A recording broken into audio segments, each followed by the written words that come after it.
Hello everyone, welcome to Acad Grow. अगर आप इस चैनल पर नए हो तो चैनल को सब्सक्राइब कर लो और आप अपने दोस्तों को भी इस चैनल के बारे में बताएं और उन्हें शेयर करें। आप लोगों को लेक्चर के नोट्स डिस्क्रिप्शन में मिल जाएंगे। इस पर एक लिंक दी होगी, आप उस लिंक पे जब क्लिक करोगे तो वहाँ पे नोट्स मिल जाएंगे। वहाँ से आप नोट्स को डाउनलोड भी कर सकते हो। ये लेक्चर 9 है, आवेश तथा वैद्युत चैप्टर का। आज जो हम डिस्कस करेंगे वो करेंगे एक समान आवेशित चाप के कारण विद्युत क्षेत्र की तीव्रता। इससे पहले के लेक्चर में एक तार के कारण विद्युत क्षेत्र की तीव्रता, वलय के कारण विद्युत क्षेत्र की तीव्रता तथा बिंदु के कारण विद्युत क्षेत्र की तीव्रता के बारे में पढ़ा। अगर आपने नहीं देखा तो आप प्रीवियस लेक्चर देख सकते हो। तो आज हम डिस्कस करेंगे एक समान आवेशित चाप के कारण विद्युत क्षेत्र की तीव्रता। एक आपको डायग्राम दिख रहा होगा स्क्रीन पर कि एक चाप दे रखी है जिसकी त्रिज्या r है, जो कि अल्फा कोण बना रही है। तो इसके कारण विद्युत क्षेत्र की तीव्रता निकालने के लिए हम क्या करेंगे, पहले एक छोटा सा dq आवेश मानेंगे एक छोटे से अवयव पर, जैसे उसके कारण विद्युत क्षेत्र की तीव्रता को निकालेंगे और उसके कारण विद्युत क्षेत्र की तीव्रता को निकालकर उसका समाकलन कर लेंगे, जिससे कि पूरी चाप का विद्युत क्षेत्र की तीव्रता को कैलकुलेट कर लेंगे। तो यहाँ पे लिखा भी है, माना एक आर त्रिज्या की चाप है जिस पर प्लस की आवेश एक समान रूप से वितरित है। चाप का कोण अल्फा है, चाप का कोण अल्फा तथा त्रिज्या आर है। एक छोटा सा अवयव इसी वाले पॉइंट पर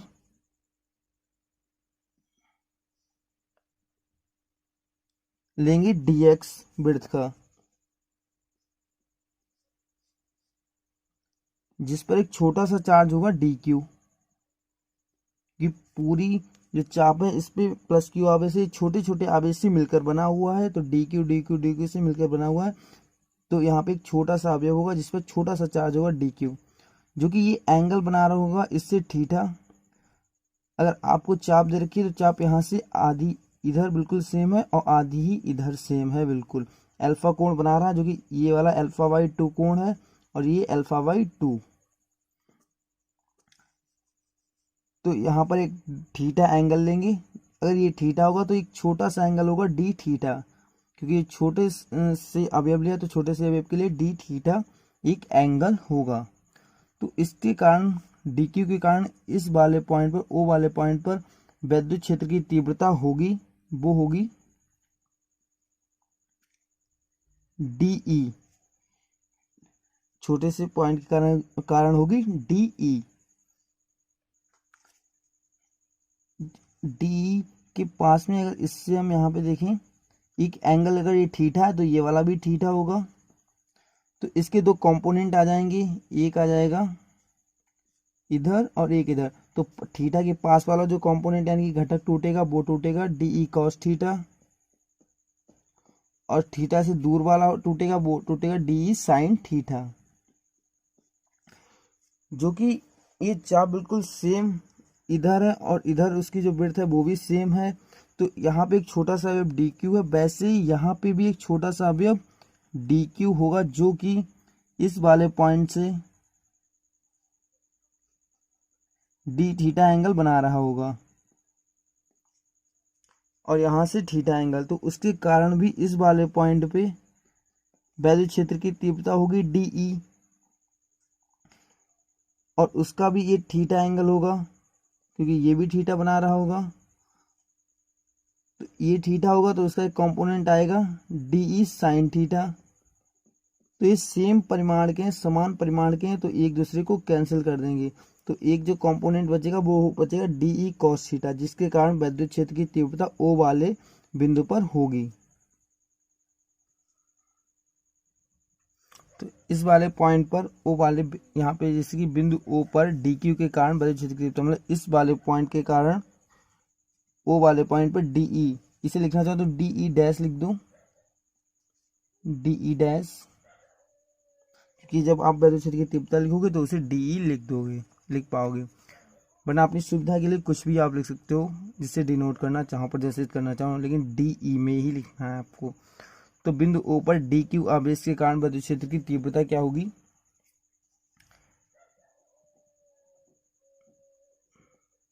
डीई डैश अपॉन के डी क्यू अपॉन इसके बीच की दूरी, तो ये दूरी कितनी है आर स्क्वायर।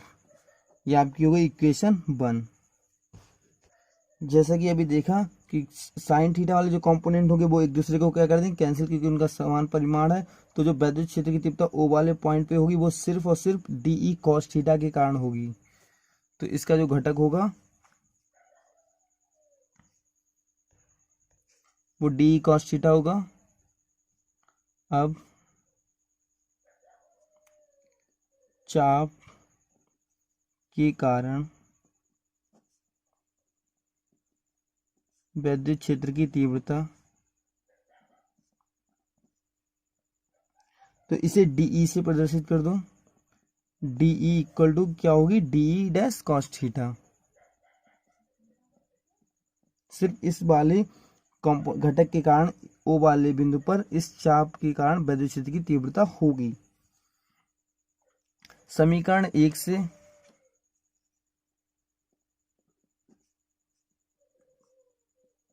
मान रखने पर इस वाले समीकरण से इस वाले समीकरण में मान रख देंगे तो आपका हो जाएगा D equal to K D Q R square cos theta. जो समीकरण आ रही वो आ रही है कॉस थीटा में, इसीलिए हम क्या करेंगे, जो लिमिट लगाएंगे वो थीटा में ही लगाएंगे, जिससे कि पूरी चाप है उसकी वैद्युत क्षेत्र की तीव्रता कैलकुलेट हो जाएगी। इसके लिए हम क्या करेंगे, कॉस थीटा में कैलकुलेट करने के लिए डी थीटा का कंपोनेंट बनाना होगा, जिसके कारण समाकलन होगा। तो हम क्या करेंगे, चित्र से इसको डाल देंगे समीकरण 2। चित्र से हम जानते हैं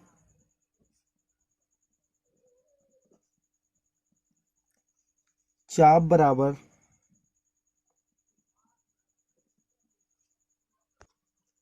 त्रिज्या इंटू कोण। तो छोटे से पॉइंट के कारण जो चाप होगी वो क्या होगी, जैसे कि ये है, ये आपकी है चाप, तो डी एक्स, कोण क्या है डी थीटा, और जो त्रिज्या है वो है आर। डी एक्स चाप के लिए डी थीटा कोण है और त्रिज्या आर है। तो यहाँ पे हम लिख सकते हैं चाप डी एक्स बराबर त्रिज्या आर इंटू कोण डी थीटा। तो ये संबंध आ जाता है डी एक्स के लिए। चित्र से ही हम निकालेंगे छोटे अवयव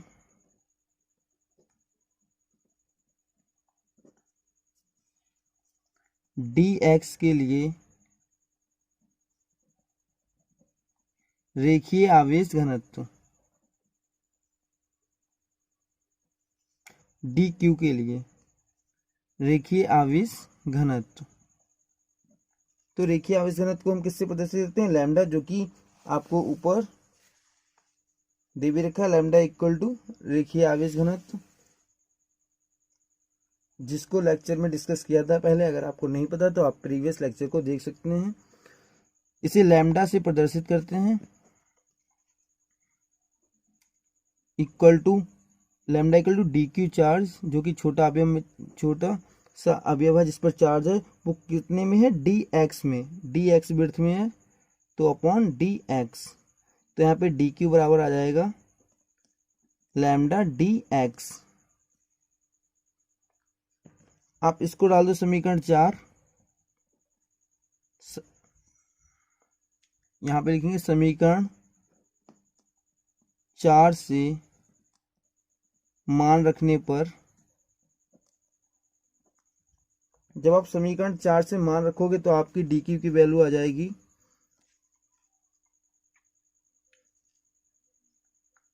डी क्यू बराबर लैम्डा, और डी एक्स का मान कितना रखोगे, are D theta, are D theta. तो ये आपकी वैल्यू आ जाएगी डी क्यू की। इसको डाल देंगे समीकरण 5।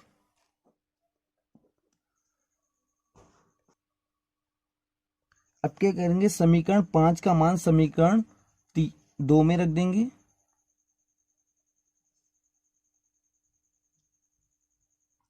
ये समीकरण 4 होगी, तो समीकरण 4 का मान समीकरण 2 में रखेंगे। समीकरण 4 का मान समीकरण 2 में रखने पर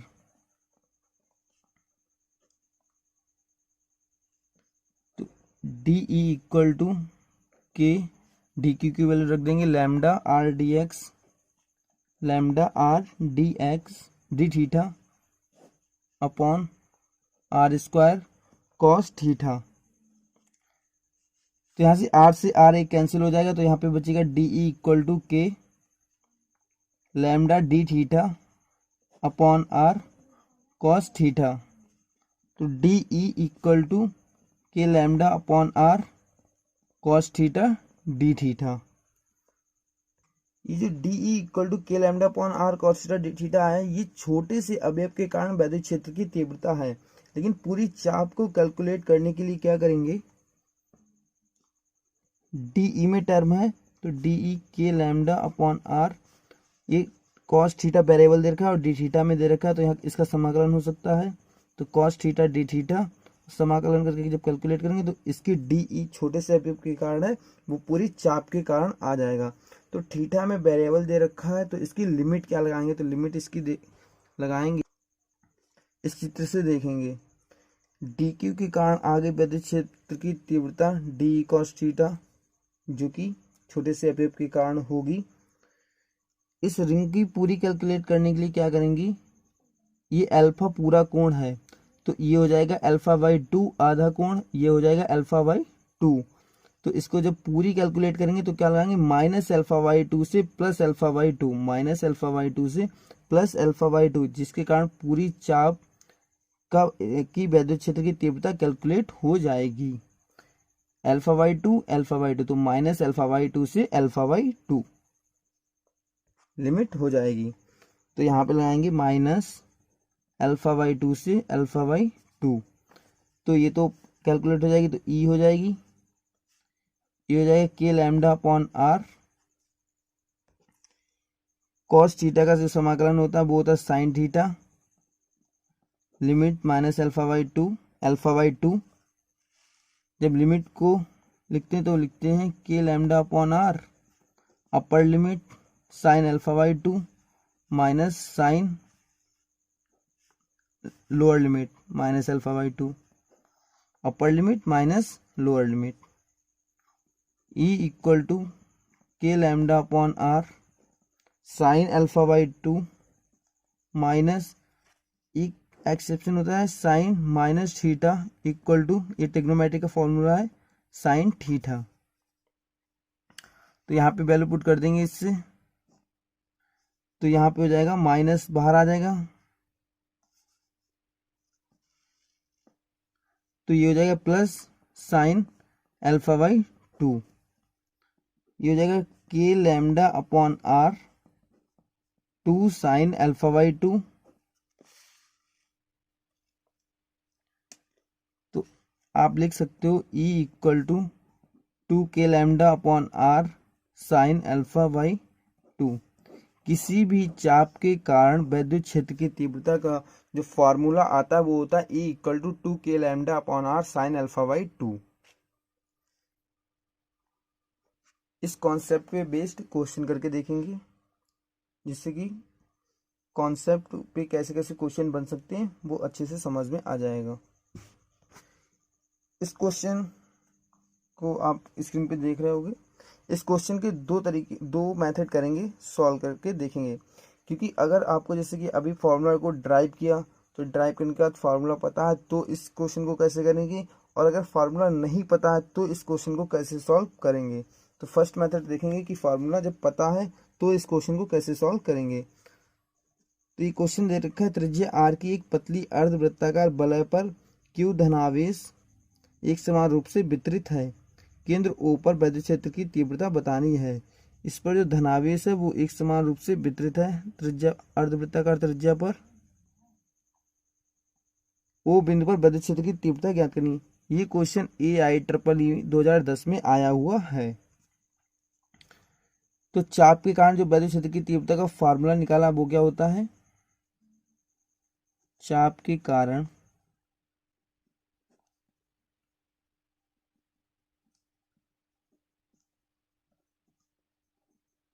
वैद्युत क्षेत्र की तीव्रता वो होता है E इक्वल टू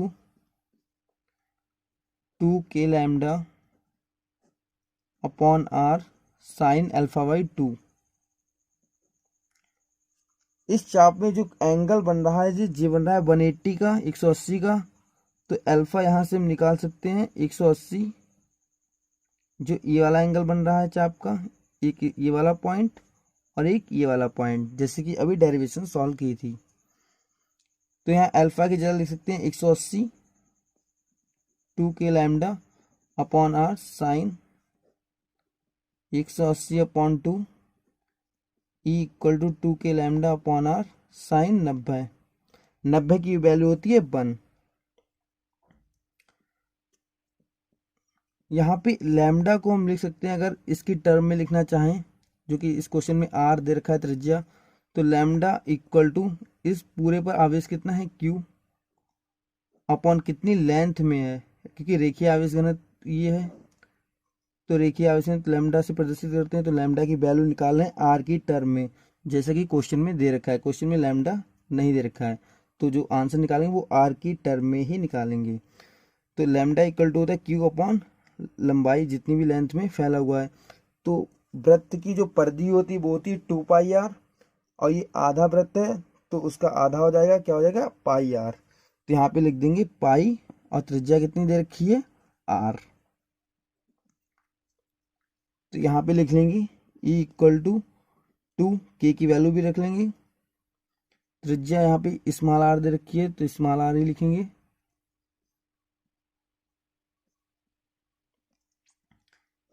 4πε0 क्यू की वैल्यू लिख लेंगे लैम्डा की क्यू अपॉन पाई आर, और इंटू ये वाला आर, तो आर स्क्वायर साइन 90 की वैल्यू 1। 2 से 2 कैंसिल हो जाएगा, तो E equal to Q upon 2πε0 pi, और पाई पाई स्क्वायर हो जाएगा, 2π² आर स्क्वायर। ये आपका आंसर हो जाएगा इस वाले क्वेश्चन का। अगर आपको फार्मूला पता है तो इस तरह से इस क्वेश्चन को सॉल्व कर सकते हो। तो ये हो गया फर्स्ट मेथड।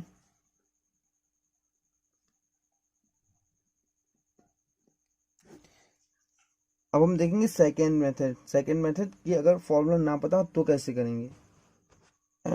एंड डायग्राम में आई और जे दे रखा है, जैसे कि अभी जब डेरिवेशन को सॉल्व किया था तो सिर्फ जे वाले कंपोनेंट के कारण विद्युत क्षेत्र की तीव्रता आ रही थी, तो यहाँ पे सिर्फ जे के कारण आएगी, जे वाले कंपोनेंट के कारण, तो यहाँ पे जी कैप हो जाएगा इस साइड में विद्युत क्षेत्र की तीव्रता, जैसा कि अभी डेरिवेशन में किया था।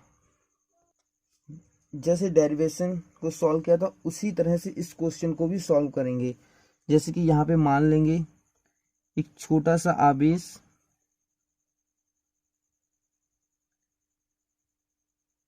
डी क्यू है, और यहाँ पे जो एंगल बन रहा होगा वो होगा डी थीटा, और इसके कारण, और इस पे जो टोटल आवेश फैला हुआ है वो फैला हुआ है क्यू,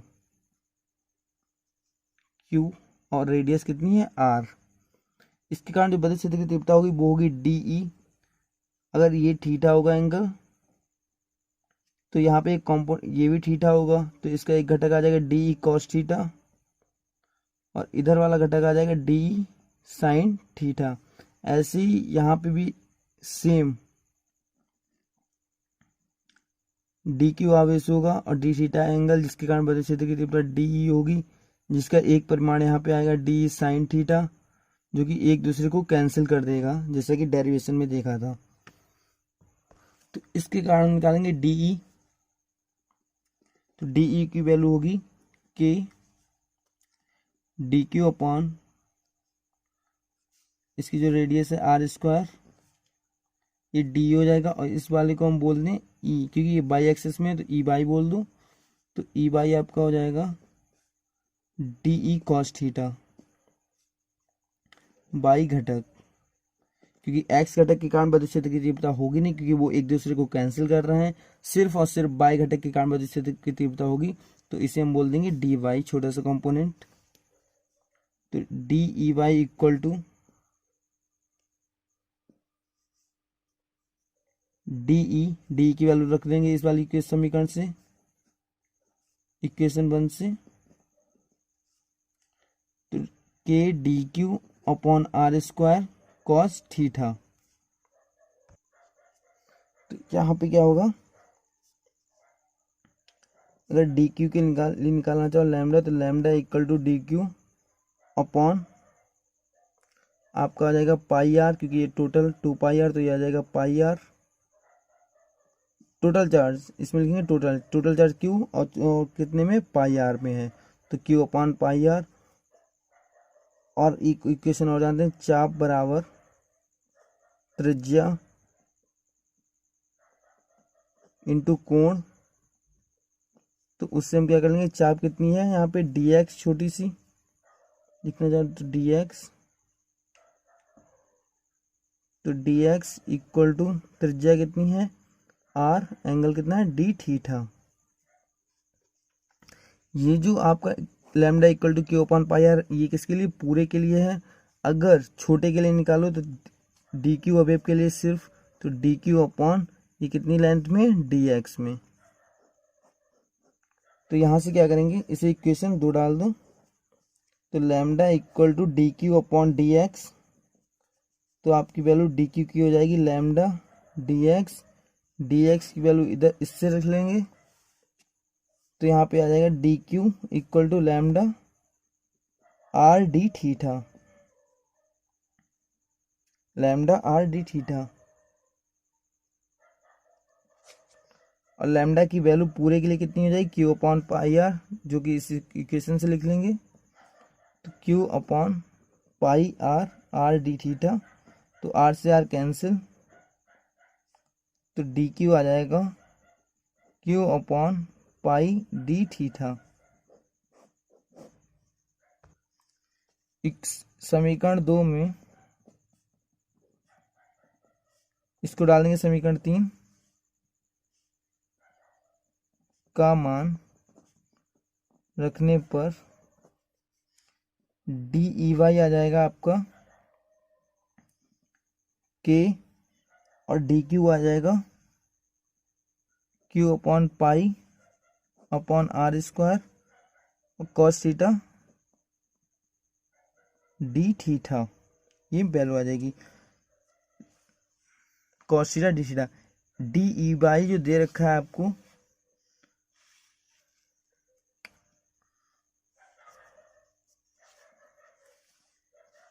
इस समीकरण में वो दे रखा है, ये हाफ और हाफ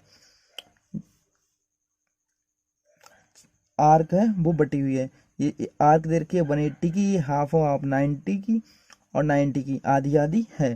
तो इसके पूरी कैलकुलेट करने के लिए क्या, एक अवयव आ गया इसके लिए K Q upon pi R square cos theta D theta, तो उसमें कॉस थीटा में लिमिट लगाएंगे। तो एक के लिए पाई बाई 2, तो इसको हम ऐसे लिख लेंगे, टोटल के लिए नेट संपूर्ण विद्युत क्षेत्र की तीव्रता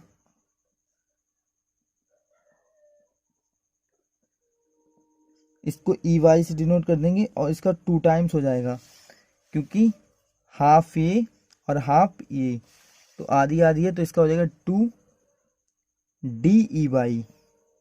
और ई वाई का मान रख लेंगे, समीकरण इसे 4 बोल देंगे, समीकरण 4 से मान रखने पर।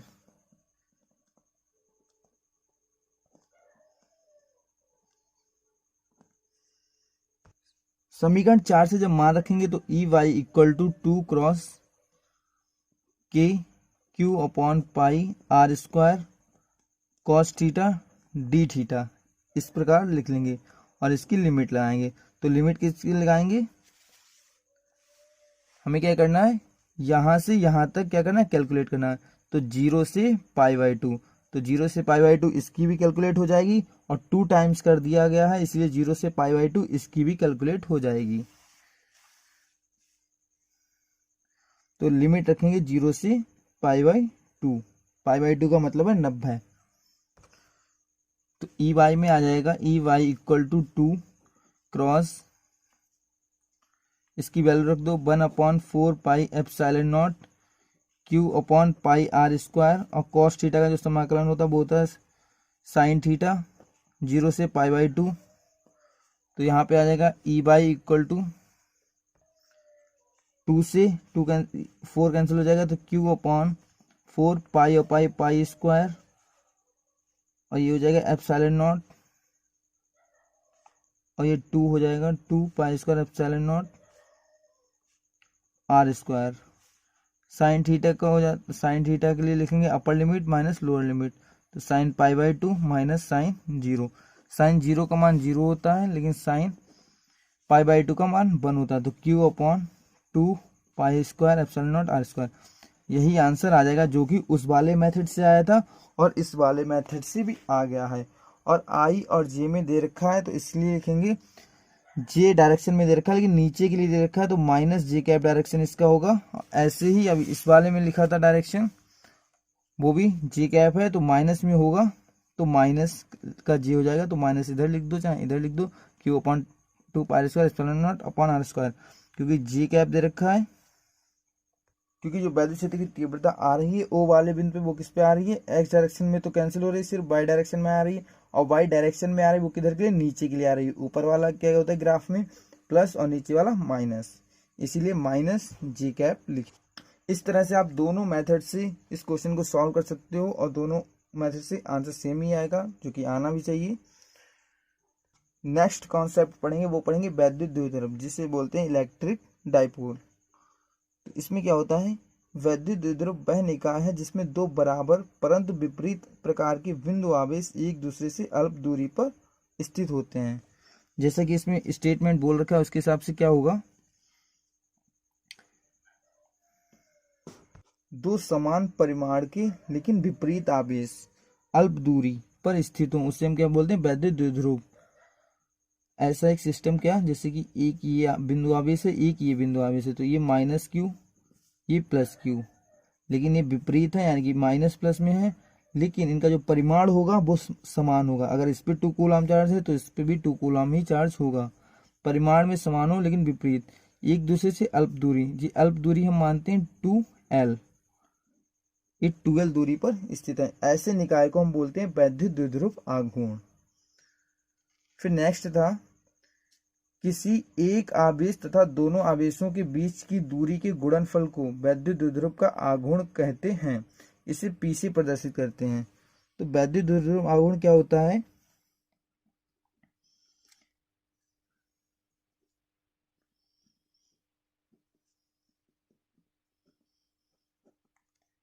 इसे हम P से प्रदर्शित करते हैं। और एक आवेश का परिमाण, तो परिमाण जब लिखते हैं तो माइनस प्लस की कोई आवश्यकता नहीं है, तो एक आवेश का परिमाण तथा उन दोनों के बीच की दूरी, उन दोनों के बीच की दूरी के गुणनफल, तो गुणनफल के लिए गुणा को हम क्या कहते हैं, वैद्युत द्विध्रुव आघूर्ण। तो P = Q × 2L क्या है, वैद्युत द्विध्रुव का आघूर्ण है। जैसे कि स्टेटमेंट में है बिल्कुल सेम, कि किसी भी एक आवेश का परिमाण तथा दोनों के बीच की दूरी के गुणनफल को वैद्युत द्विध्रुव आघूर्ण कहते हैं। इसे P से प्रदर्शित करते हैं। इसका मात्रक निकालेंगे, क्या होता है,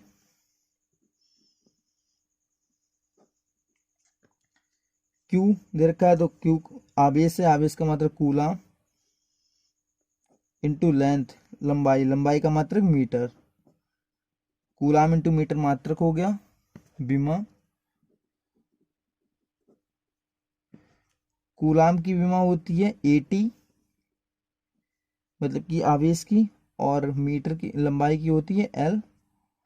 तो इसको हम लिख सकते हैं ATL या ALT, जैसे भी आप लिखना चाहो लिख सकते हैं। तो ये इसकी बीमा हो जाती है। अगर बीमा और मात्रक में आपको कोई भी दिक्कत आ रही है तो आप क्लास 11th के लेक्चर को देख सकते हैं। यहाँ पे लिख भी दिया है कि वैद्युत द्विध्रुव का आघूर्ण एक सदिश राशि है जिसकी दिशा द्विध्रुव की अक्ष के अनुदिश ऋण आवेश से धन आवेश की ओर होती है।